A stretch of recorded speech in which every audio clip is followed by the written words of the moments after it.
औज़ु बिल्लाहि मिनश्शैतानिर्रजीम बिस्मिल्लाहिर्रहमानिर्रहीम। तमाम तारीफ़ें उस परवरदिगार आलम के लिए है जो आलमीन का पालने वाला है। दरूद व सलाम हो मोहम्मद व आले मोहम्मद अलैहिमुस्सलातु वस्सलाम पर। नाज़रीन इकराम, अस्सलामु अलैकुम व रहमतुल्लाह। खुशामदीद इस नए प्रोग्राम हुकूक़ शनासी में।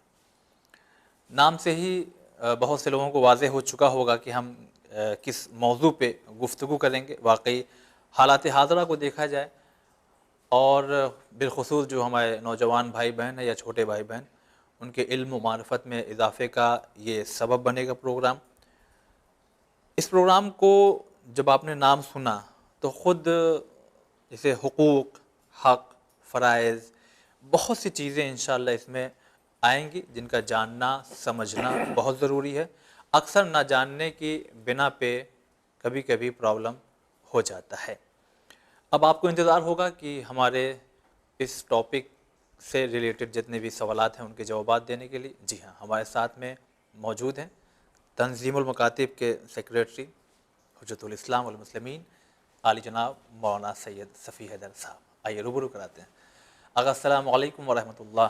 वालेकुम अस्सलाम व रहमतुल्लाह व बरकातुहू। सबसे पहले तो हम आपका शुक्रिया अदा करते हैं कि इतनी मसरूफ़ियत होने के बावजूद भी आपने हमें मौका दिया और इसके ज़रिए इंशाअल्लाह हमारे नाज़रीन बहुत फ़ायदा उठाएंगे। बहरहाल शुक्रिया तो हम सबका फ़रीज़ा है, मन लम यशकुरिल नास लम यशकुरिल्लाह के उसूल पर। लेकिन मैं किसी शुक्रिया का मुस्तहिक़ नहीं हूँ। ये भी एक दीन का काम है, पैगाम दीन पहुँचाने का काम है, तो मशगूलियत भी इसी की है, उसी का एक हिस्सा ये भी है। अल्लाह इंशाअल्लाह इस कोशिश को कबूल करे। चलिए नाज़रीन, हम शुरू करते हैं। अगर सवाल नहीं बल्कि ये हम जानना चाहेंगे डेफिनेशन, क्योंकि जब हुकूक़ की बात आती है तो फिर हक़ क्या है, फ़राइज़ क्या है, हुकूक़ क्या है, इसके बारे में अगर आप बताएंगे तो इंशाअल्लाह फिर अगले स्टेप पे हम आएंगे।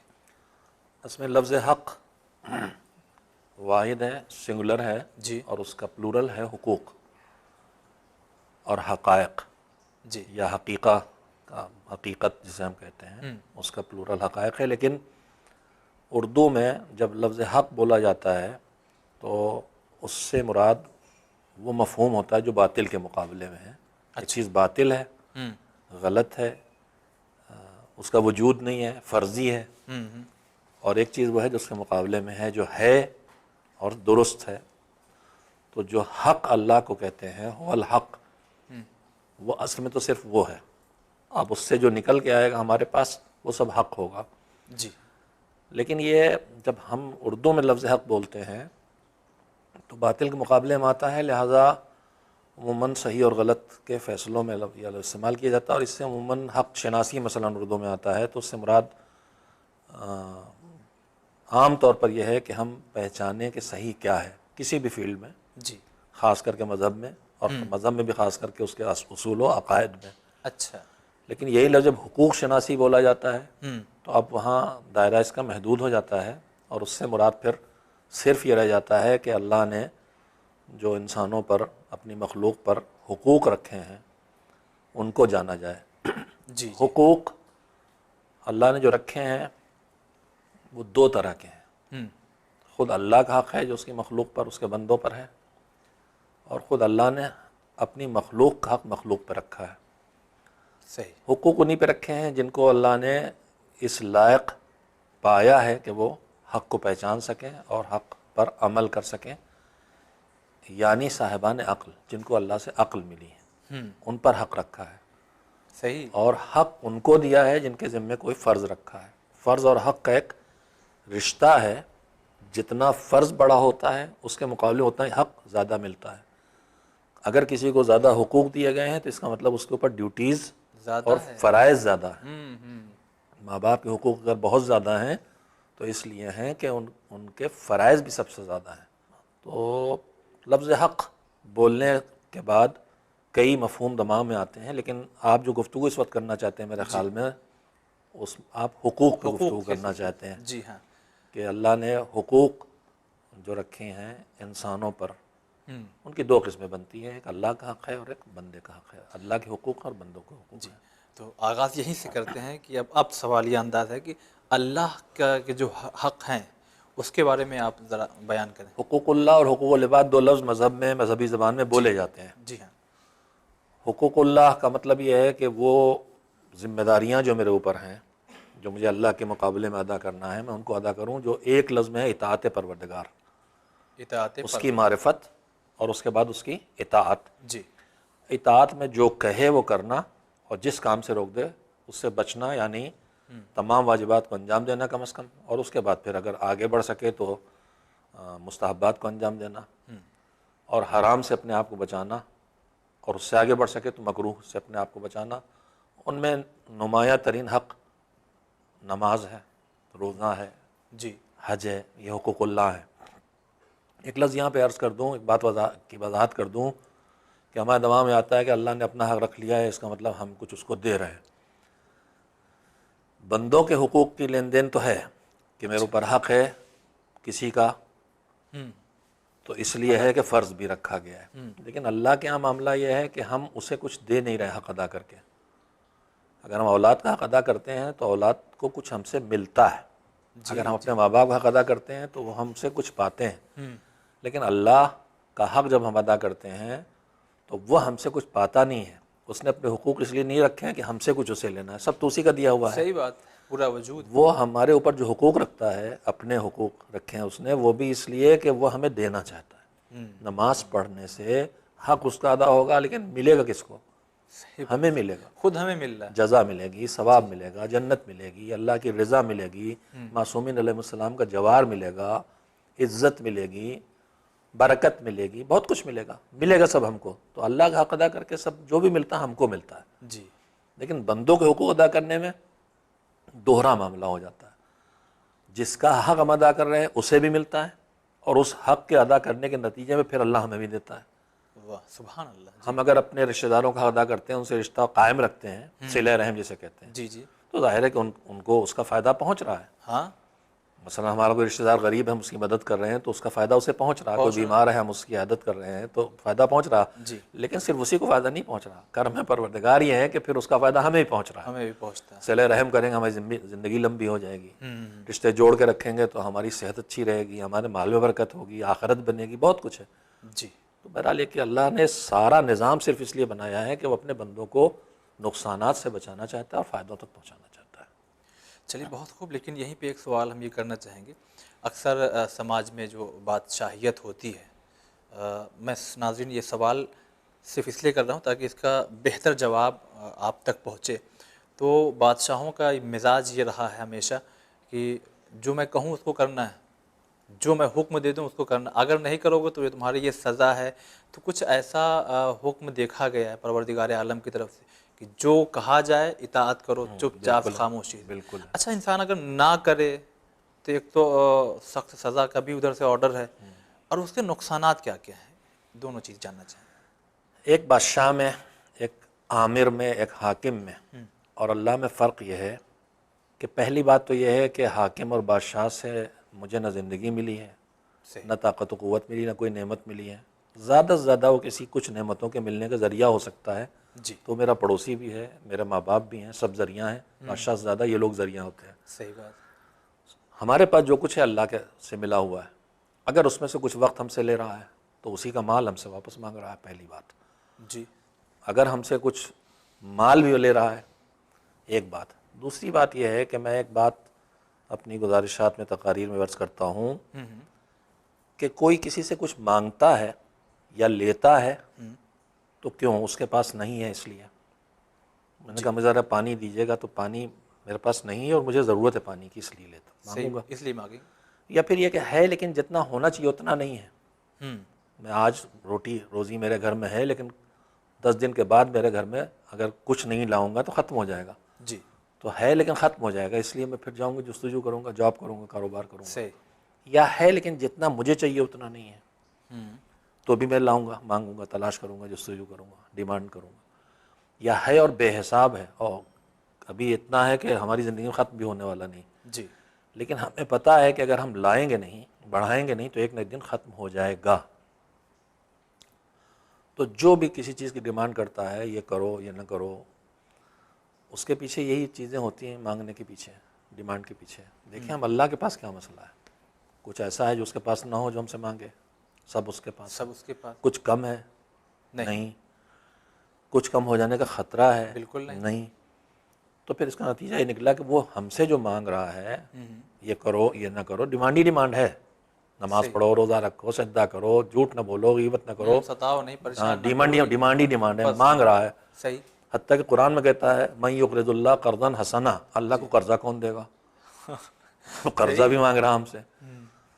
तो मांगता तो है जिसके पास ना हो, कम होने का डर हो, खतरा हो। जी। उसके यहाँ ये केस है नहीं तो फिर क्यों मांग रहा है? तो मजबूरन हमें मानना पड़ेगा कि हमसे जो भी मांग रहा है, हमसे लेने के लिए नहीं मांग रहा, हमको कुछ देने के लिए हमसे मांग रहा है। अगर इस बात को महसूस कर लें कि अल्लाह के अहकाम, अवामिर व नवाही, जो आप अभी कह रहे थे कि करो नहीं करोगे तो सज़ा मिलेगी और जहन्नम जाओगे, तो ये बादशाही स्टाइल नहीं है।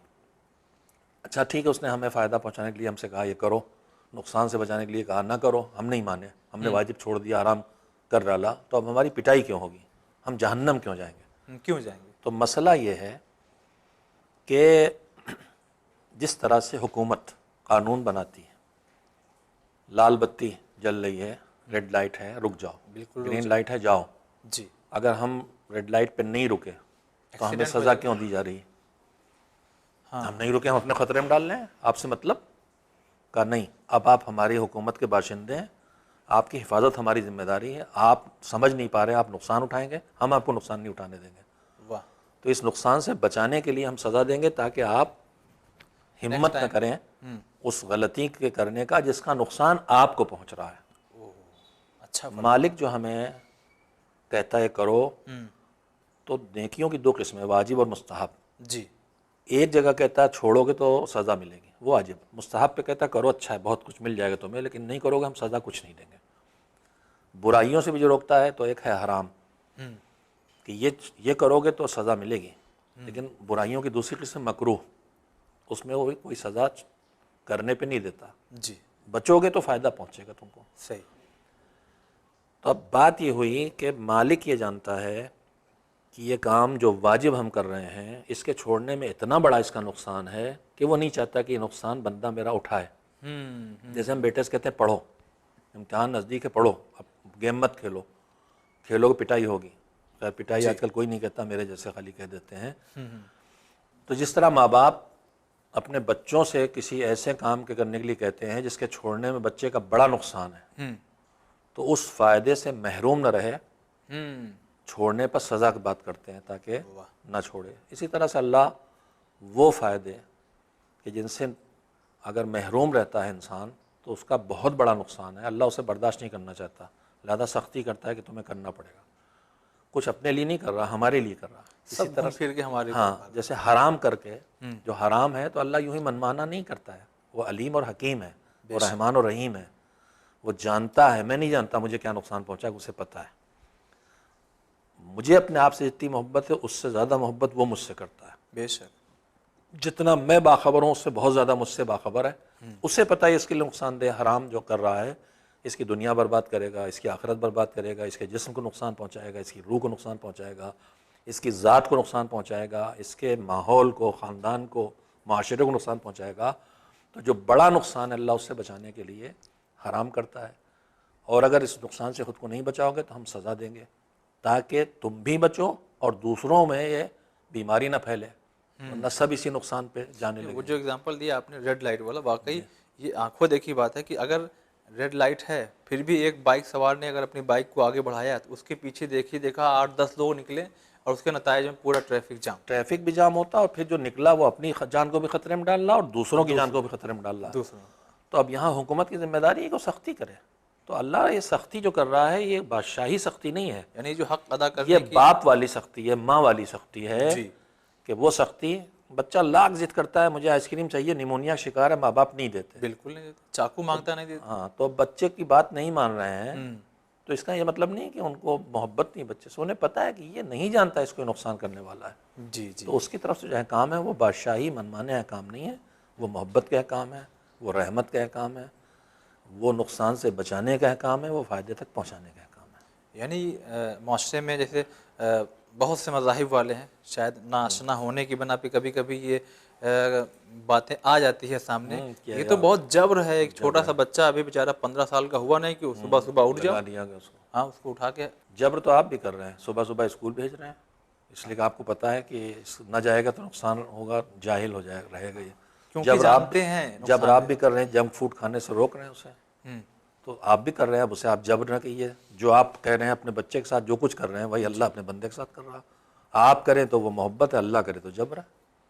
बस वही नाशना, जानते नहीं। नावाकिफियत का नतीजा है। जी जी। अहकाम इलाही तमाम की तमाम बेहिसाब मसलहतें, उसमें इंसान को, पूरी इंसानियत को फ़ायदों तक पहुँचाना और नुकसानात से बचाना उसका कुल फ़लसफ़ा है।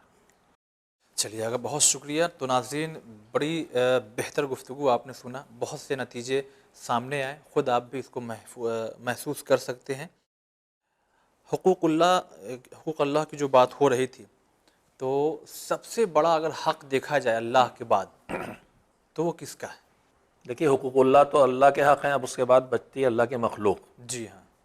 हुकूक की दुनिया में जाएंगे तो अल्लाह ने तमाम मखलूक़ात का हक़ रखा है। जी हाँ। पत्थर और दरख्त और ज़मीन और पानी और हर चीज़ का रखा हर है। चीज़ का, हाँ। तमाम मखलूक़ात के हुकूक रखे हैं। इंसान के ऊपर ख़ुद उसके अपने आज़ा के हक़ रखे हैं। हाँ। हमारे चौथे इमाम हज़रत ज़ैनुल आबिदीन अलैहिस्सलाम का एक पूरा रिसाले ही। मकाला है रिसालतुल हुकूक के नाम से, जो 14 सदियों पहले तब वजूद में आया है जब ये सब यूएनओ वगैरह के तसव्वुर भी नहीं था। नहीं था। और जो बाद में यूएनओ वगैरह ने चार्ट ऑफ क्या कहलाता है बनाया है, जिसमें हुकूक लिखे हैं कि इंसानियत के हुकूक क्या क्या हैं। इससे बहुत पहले मालिक अश्तर के नाम मौला कायनात का ख़त है, रिसालतुल हुकूक है इमाम सज्जाद के, उनमें चीज़ें हैं। तो उसी में इमाम ने एक टुकड़ा ये भी रखा है कि तुम्हारी आँखों का तुम्हारे ऊपर क्या हक़ है, तुम्हारे कानों का क्या हक़ है, क्या तुम्हारी ज़बान का क्या हक़। तो हुकूक की दुनिया बहुत बड़ी है।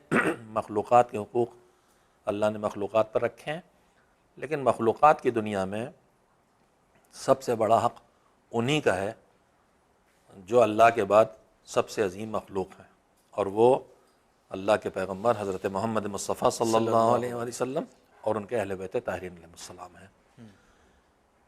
इसलिए कि आगे जाएंगे हम तो जो हुकूक की फ़हरिस्त मिलेगी, हुकूक फ़राइज़ से जुड़े हैं, जिस पर जितना बड़ा फ़र्ज़ रखा गया है उतने ही उसके हुकूक हैं, और जो जितना इलाही नेमतों को पहुँचाने का ज़रिया बन रहे हैं जी। उनके हुकूक उतने ज़्यादा हैं। तो उस फ़हरिस्त में देखें तो सबसे बड़ी ज़िम्मेदारी मखलूक़ात की दुनिया में अल्लाह ने मोहम्मद वाले मोहम्मद अलैहिस्सलाम पे रखी है, और वह है हिदायत की ज़िम्मेदारी, इंसान को इंसान बनाने की ज़िम्मेदारी। बाकी ये ज़िम्मेदारियाँ बढ़ जाती हैं, कुछ ज़िम्मेदारियाँ मुदर्रिस मुअल्लिम के हवाले हैं, कुछ आलिम के हवाले हैं, कुछ माँ बाप के हवाले हैं, कुछ पड़ोसी के हवाले हैं, ये सब अपनी अपनी हदों में, लेकिन ये सारा मिल के जी। हिदायत तक पहुँचाना, हिदायत पे चलाते रहना, गुमराही से बचाना, दुनिया और आखिरत में कामयाब करवाना, ये सारी ज़िम्मेदारियाँ मोहम्मद वाले मोहम्मद अलैहिस्सलाम के हवाले अल्लाह ने की हैं। तो चूँकि उनकी ड्यूटी बड़ी है, उनके फ़राइज़ ज़्यादा हैं, लिहाजा उनके हुकूक सबसे ज़्यादा है। उनके हुकूक दोनों तरह के हैं। जी। वो हमारे लिए, हमारे जो वजूद है ज़ाहिरी दुनिया का, हम हैं, ज़िंदा हैं, सलामत हैं, इसमें हम उनके एहसानमंद हैं। वजूद हमें मिला उनके ज़रिए से, वजूद हमारा बाकी है, दुनिया बाकी है तो उनके बरकत से। इसीलिए पैगम्बर ने फरमाया कि या अली अना व अंता अबवा हादिहिल उम्मा, ऐ अली तुम और हम इस उम्मत के बाप हैं। बाप हैं। तो कायनात में सबसे बड़ा हक़ माँ बाप का है, बेशक। और उन्होंने कहा कि हम इस उम्मत के बाप हैं। उम्मत की क्या ज़िम्मेदारी बनती है वो समझ ले, जैसे औलाद के ऊपर माँ बाप की ज़िम्मेदारियाँ हैं, उसी तरह से इताअत है और चीज़ें। सबसे बड़ा हक़ तो अहले बैत अलैहिस्सलाम का है और पैगम्बर गिरामी का है, उनकी इताअत करे, उनकी मारिफत हासिल करे। कुरान मजीद उनका हक़ बयान करता है, उनकी मारिफत, उनसे मोहब्बत, उनकी इताअत, उनका इत्तिबा, उनसे तमस्सुक। फ़हरिस्त मैंने गिना दी है, इस पर तफसील से बात की ज़रूरत है। चलिए आगे, बहुत बेहतर। तो नाज़रीन, अब गुफ्तगू करते हैं, आइए हम अपने घर में दाखिल होते हैं। हमारा और आपका वजूद वाकई अल्लाह ने इस दुनिया में भेजा, और ज़रिया माँ बाप बने हैं, वालिदैन। वालिदैन के हुकूक़ के सिलसिले से आगा गुफ्तगू हम शुरू करते हैं, और उसकी सख्त ज़रूरत है। कुछ ही बातें आज हो पाएंगी इंशाअल्लाह नाज़रीन, जो नेक्स्ट एपिसोड होगा उसमें मुकम्मल और तफसीली गुफ्तगू होगी। हालात ऐसे बद से बदतर होते जा रहे हैं, जबकि हालात ऐसे भी हैं कि एजुकेशन भी बड़ी ज़्यादा बढ़ रही है। लेकिन आखिर क्या वजह है कि खुद आप अपना बचपना याद कीजिए या मैं अपना बचपना याद करता हूँ, तो मुझे बड़ा अच्छा माहौल दिखता था, रेस्पेक्ट, इज़्ज़त, वालिदैन की तरफ से भी शफ़क़त, मोहब्बत दोनों तरफ से थी। लेकिन अब हालात क्या हो रहे हैं या कौन से हुकूक़ हैं जो नहीं अदा हो पा रहे हैं, जिसकी बिना पे दोनों तरफ ख़राबियाँ आ गई हैं? इसके बारे में जानना चाहेंगे। असल में जहाँ जहाँ इंसानियत डैमेज हो रही है, जी। जहाँ जहाँ माशरे में बिगाड़ पैदा हो रहा है, उनको पिन पॉइंट किया जाएगा तो आखिर में ढूंढे ये मिलेगा कि मज़हब से दूरी का नतीजा है, तालीमात मज़हब से दूरी का नतीजा है, जी। दीन को किनारे रख देने का नतीजा है। उसी में से एक मसला ये है जो माँ बाप और औलाद के दरमियान जो रिश्ते होना चाहिए, जो एक दूसरे के साथ बर्ताव होना चाहिए, एक तरफ से शफ़क़त व मोहब्बत और केयर, जी। और दूसरी तरफ से इताअत, फर्मा बरदारी, एहतराम, इन दोनों में कमी के पीछे भी वही है कि इंसान मज़हब से दूर हुआ है, दुनियादारी में इतना लग गया है कि वो इंसान नहीं रह गया है, मशीन होकर रह गया है, खुद गर्जी महवर बन गई, खुद परस्ती की हद तक आ गए हैं जी। कि बस अपनी पूजा हो रही है, सही। हम हैं और जो हमें चाहिए वो है। इसी के नतायज हैं ये, वरना ज़ाहिर है कि अल्लाह की बात मानी जाती तो अल्लाह ने कुरान मजीद में न जाने कितनी जगह अपनी इबादत के तज़किरे के बाद अगर बंदों की बात की है तो सबसे ज़्यादा तो पैगंबर और उनकी आल की बात की है। बेशक, आप बेशक। मेरी मानो फिर इनकी इताअत करो, इसलिए इनकी बात मानने का मतलब मेरी बात मानना है। सही। सीधे अल्लाह की बात तक आदमी पहुंच नहीं सकता, तो दरमियान में अपने बंदों को डाला कि उनसे मिलोगे, मेरी बात बताएंगे, समझ मुझ में आ तक गई। जी। पहुंचाएंगे। लेकिन उनको छोड़ के, पैगंबर और उनकी आल को छोड़ के अगर पूरी मखलूक में अल्लाह ने अपनी इताअत और इबादत के साथ किसी की बात मानने और उनकी इताअत करने और उनका ख्याल रखने की बात की है तो वो सिर्फ माँ बाप हैं। वाह। कई आयात हैं सही बात। जिसमें इस तरह के अहकाम हैं कि अल्लाह अपनी इताअत के हुक्म के साथ साथ फ़ौरन हाँ। हुक्म देता है कि फिर माँ बाप के साथ अच्छा बर्ताव करो। तो इससे अंदाज़ा हो जाता है कि इससे बड़ा हक़ और जी। कोई है नहीं। अब दीन नहीं समझेंगे हम तो जाहिर है कि माँ बाप अपने फ़राइज़ अदा नहीं करेंगे औलाद के बारे में, तो औलाद अपने हुकूक नहीं अदा करेगी जो माँ बाप के हुकूक उसके ऊपर है। हम आम तौर पर जवानों का शिकवा करते हैं, जी, बस यही बेटियों हमारा और सवाल होने बेटों का वाला था। शिकवा करते हैं, मगर मैं अर्ज़ करूँगा कि जवान और बेटा बेटी तो मेरी गोद में पल के बड़े बड़े हैं, मैंने ऐसा पाला क्यों? तो असल कसूरवार माँ बाप हैं, औलाद की शिकायत करने की ज़रूरत नहीं है। इसके मेरे ये कहने का हरगिज़ मतलब नहीं है कि औलाद जो कर रही है वो सही है, वो ऐसा नहीं। बिल्कुल गलत है। लेकिन ये बदसलूकी औलाद की, माँ बाप के साथ अच्छा बर्ताव न करना, उनका ख्याल न रखना, उनकी इज़्ज़त न करना, ये हमने ही बनाया उनको ऐसा, जी। माँ बाप ने बनाया। हमने क्यों छोड़ दिया उनको जानवरों के दरमियान सही। जहाँ इंसानियत उनको सिखाई नहीं गई? हम क्यों डरे रहे उनको बुराइयों पे टोकने से? हम क्यों चुप रहे? हमने क्यों उन्हें दीन नहीं सिखाया? हमने उन्हें दीन सिखाया होता तो औलाद ऐसी ना होती। और आज भी ऐसे घराने हैं जी। जहाँ माशाल्लाह औलाद इतनी अच्छी इताअत शेयार अपने माँ बाप का लिहाज रखने वाली जो होना चाहिए, इसलिए उनके माँ बाप ने अपने बच्चों को ऐसे पाला है। अच्छा, बड़ी अच्छी बात किसी ने हमसे कही कि जब वालिदैन के हाथ से बच्चे निकल जाते हैं तो वो किसी आलिम को बुलाते हैं, कहते हैं कि 5 मजलिस पढ़ दीजिए और इसमें ऐसा वालिदैन का हक़ बयान कीजिए। तो उसके बाद वाकई बच्चों का इमोशनली ब्लैकमेल होने लगता है। नहीं, हक़ किस तरह से वालिदैन अपने बच्चों की तरबियत करें ताकि ये गलत नौबत ना आने पाए? देखिए, इमोशनली ब्लैकमेलिंग का लफ्ज़ आजकल एक मार्केट में कुछ अल्फाज नए नए लॉन्च किए जाते हैं, जी। जी। और ये एक साजिश है। अच्छा।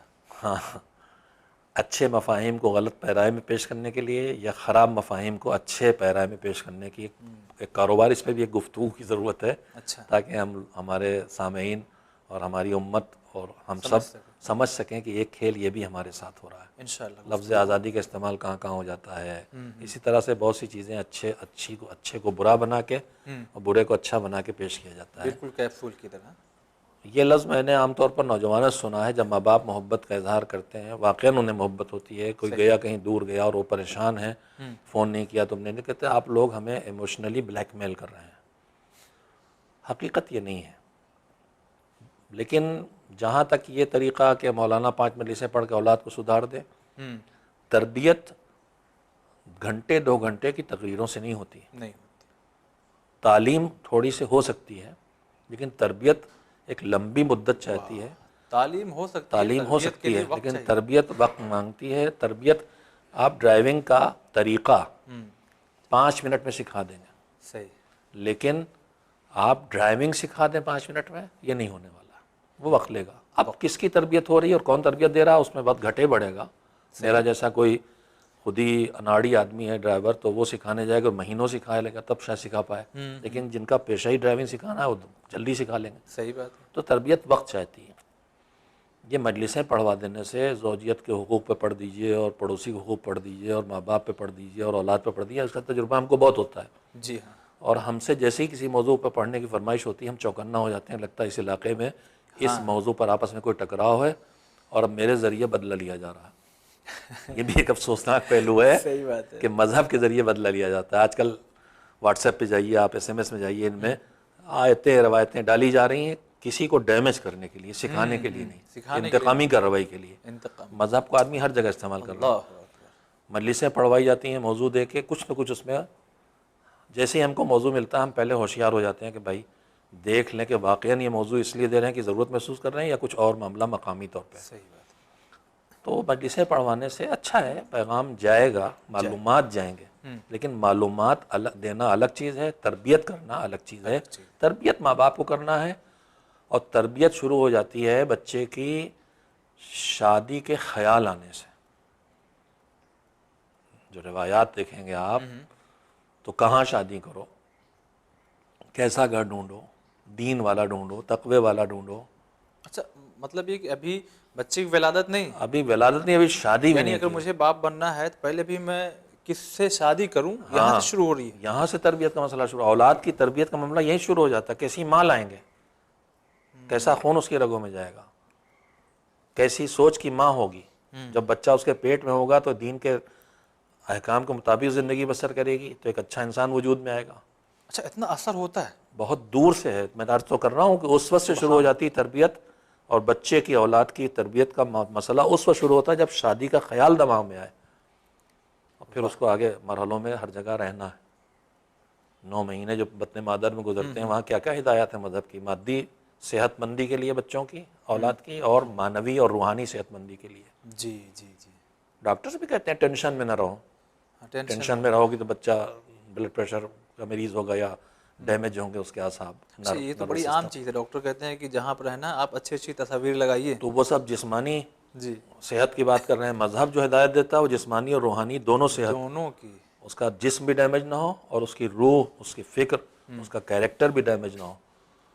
तरबियत के लिए बहुत सी बातें तवज्जो इस रुख से नहीं देते लोग।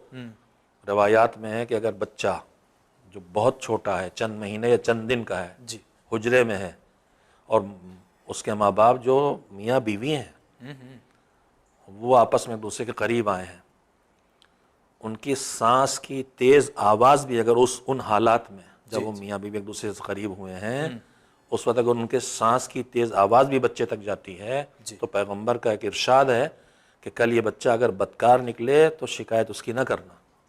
खुद जिम्मेदार आप हैं। कहाँ से तरबियत शुरू हो रही, मैं ये अर्ज़ करना चाहता हूँ।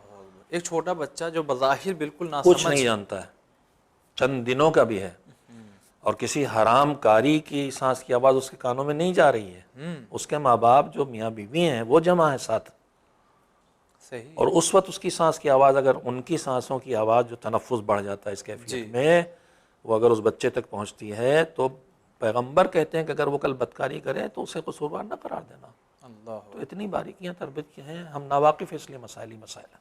चलिए आगे, बहुत शुक्रिया। दिल तो नहीं चाहता कि गुफ्तगू यहाँ पे हम ख़त्म करें, लेकिन नाज़रीन वक्त हमें इजाज़त नहीं देता। अभी क्या क्या और ज़िम्मेदारियाँ हैं जिसके ज़रिए हुकूक़ अदा होंगे, अभी हम वालिदैन के सिलसिले से गुफ्तगू कर रहे हैं। फिर इंशाअल्लाह उनकी जो औलाद है, बच्चे बच्चियाँ, फिर उस सिलसिले से यानी आईने का दोनों रुख दिखाया जाएगा, ताकि माशरे में सुधार और बेहतरीन माहौल हो। जब घर में अच्छा माहौल होगा तो पड़ोस, रिलेशन, सब जगह अच्छे अच्छे माहौल होंगे।